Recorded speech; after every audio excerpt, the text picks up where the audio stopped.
Hey guys, it's Goosey. Welcome back to another series of our Zero to Keystone Master journey. This time, you probably figured by the title, we go here. But since I also said something about melee, we are going melee here. Yes baby, Mistweaver Monk is on board. The only actual healer I could consider myself with is the mobile monk with the insane engaging gameplay Mistweaver has to offer. I have to see what all of the fuss is about. Everyone's complaining about healing being too hard or underappreciated. But I say nah, we test this out ourselves. Can't be that hard, right? Now a quick question before we get into the intro of this episode. Would you rather want to see a Zero to Keystone Master challenge or aim for a 2500 rating right away with the Keystone Hero thing? KSM obviously is a lot shorter and would mean we get to play more classes. I don't really mind either way because I feel like you can do KSM without doing even 15s, and I'd assume beyond that is where the challenge lies.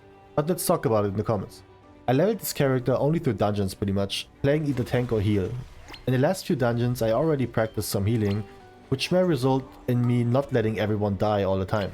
So I can say with all honesty, I did not watch a guide. I just took a fist weaving talent build from Raid.io and went with it. Disclaimer, if you're a new WoW player, don't do that. Those high rank Mythic Plus players swap their talents around a lot, depending on what team comp they are playing. So if you actually want to get good at what you play, I highly recommend you watching an actual guide to understand your abilities and have the insight on why certain talents got picked. This way you learn a lot quicker. Also by leveling it, you can get a good hang of talents and how to possibly use them to your advantage. Freshly after level 70, we arrive in World Draken with an item level of 281, so the mission is clear. Get gear and start healing. But first, let's talk rules. Since this is a Zero to KSM challenge, the usual rules apply. No friends to help me out, no carries through guildmates, and no external gold. The gold you see is only from leveling, questing through the main quest and doing world quests. But again, since I'm an advocate of the whole social aspect, if a guild is inviting me and they are just casual heroic progress players, I might accept it, since playing together is more fun. And because this worked out in our last challenge pretty good, I have no negative things to say about it. But the next one is new, at least for us. Since I mainly pushed my own key last series, I was usually in charge on who's coming. In order to prevent that, I will only join puck keys. I will not play my own, no matter what. This is most likely a better representation on how healers would do it. And if you can watch me mauled, while feasting on my desperation and suffering, I'm sure you will have your fun. Speaking of last series, if this is your first time watching and you would like to see the POV of a ranged DPS in the Zero to Keystone Hero journey, I put the playlist on the top right side of the screen. And since we're already in the middle of self-plugging our stuff, why don't you consider leaving a like so YouTube recommends my videos more often to you? I'd highly appreciate that. In order to get some necessary gear, I decided to spec tank just to do the time rift event.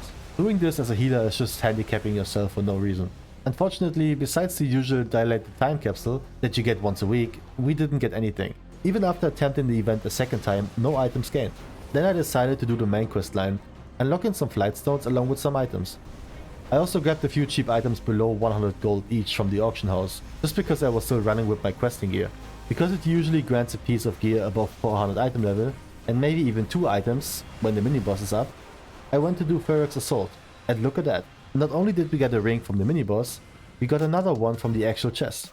The world boss didn't provide anything though, which causes me to pretty much just use our dilated time capsule on a chest piece, since this was still one we are lacking. And because we are overloaded with charges, I want to turn that piece into a T-set right away, even though this doesn't give me anything yet. After doing all of the above, this is the updated gear we are looking at. Item level 392 means we did a solid jump and I felt like we are ready to go. And since your boy is not a wussy, we skipped the first few levels. Level 5 Underrod is the one we start with, and funny enough, we had a survival hunter with us. I love those guys and I swore to myself I'd rather cocoon him than a tank. Team hunter all the way. But because this is only a +5, the trash in here was never supposed to be an issue. Everything just gets deleted if you have one solid DPS. The benefit of playing DPS classes that lack self-defense is, you most likely are aware of what hurts, which really helped me be prepared for a lot of trash packs. So I knew exactly when Kragma does hella group damage as well. While being in Tantrum, the entire party takes a lot of damage, so I used my 1 minute cooldown to do some healing, while everyone was busy with the maggots. Again, quick work. Funny enough, this group played the dungeon perfectly. I didn't even pay attention to this mid-fight, since I was pretty busy creating a second details window, but this group plays the IP were pretty good too, leading us to kill the boss before it can do damage. but our overall pretty decent damage almost became a problem on the final boss, because we kept nuking the boss so fast, it just spawned one ad wave after the other. And while those little ads are alive, no healing circles will be available. Revival removes all debuffs from the party, so I was at least able to get rid of them once. First run, no death, an easy 3 chest, healing gotta be the easiest thing ever. On a different note, considering Blizzard announced the official Hardcore Classic server, are any of you keen to come and hang out with me in some sort of live stream here on YouTube? I'm really horrible at talking to myself, so I kinda like to have some chill company in order to hang out in the evening. Let me know if you're down to do that. Next up, we applied to multiple keys in the same range again, just to see who's going to invite us first. And Neldaris 5 was the dungeon next in line. I haven't done any research on this yet, but I think the spoiled trinket here is pretty good on Monk to use. The insane amount of extra stats every 2 minutes are surely not bad. Unfortunately, we had some very geared Windwalker in here, which made this run a bit lame and predictable. Besides the times that the monk actually ripped aggro and I had to spam heal him. Also because we had so much damage, the tank didn't give the slightest shit about me having mana or not. Or at least I assume that's why. And that behavior caused me some trouble when starting the third boss.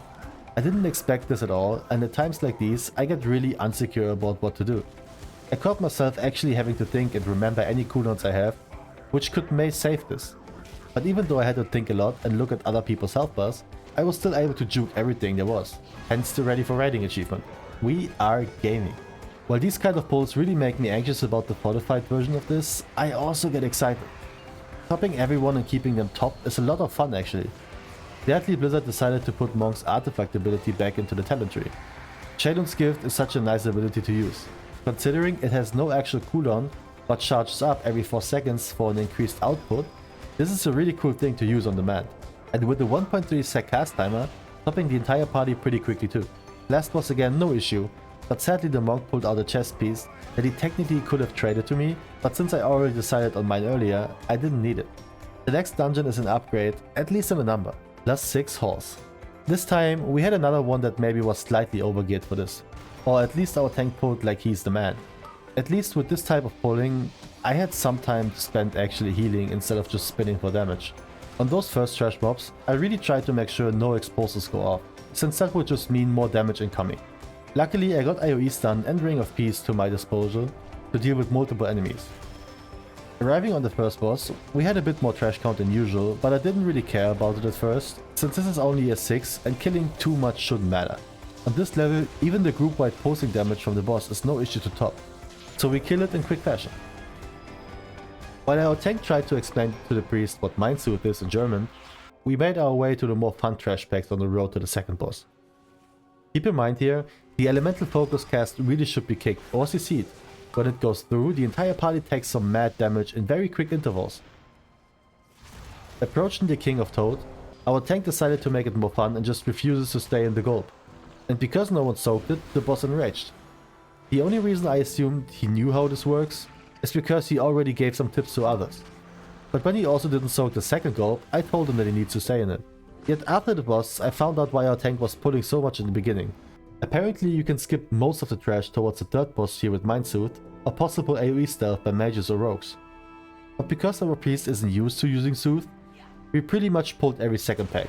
Guess that works too. On Kajin I had some hope that I actually have healing to do, but besides the DK dying to the one-shot, I didn't have much to do either.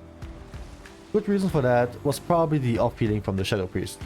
Considering he said that he didn't play Shadow much, I thought it's a neat thing that he actually uses Vampiric Embrace to help out. Nothing much to mention on the last boss, besides the occasional damage spikes on the DPS that stand in the swirlies, but hey, I've done that on DPS, so no shaming from me. In our third dungeon we actually get an item, even though this doesn't seem to be a good one whatsoever. But it's an item level increase and main stat, so I gladly take it without asking questions. Yet this concludes our entry episode of our new journey on the path of a healer. Even though the first few dungeons weren't as challenging, I never really expected them to be. But soon we will go higher and with that have a lot more issues for sure. Not to mention the coming fortified week. With that last trinket we jumped to 394, and by doing the Time Rift event for a third time, I bought myself the Fragment of Thunderfin, which further increases the score to 396. I hope you guys will stick with me for when the day comes that I actually lose my shit on pucks. The start went too good, I'm worried this will come sooner than later. But for now, I, as always, wish you the most fantastic day whenever you see this, and I will catch you in the next one. Peace.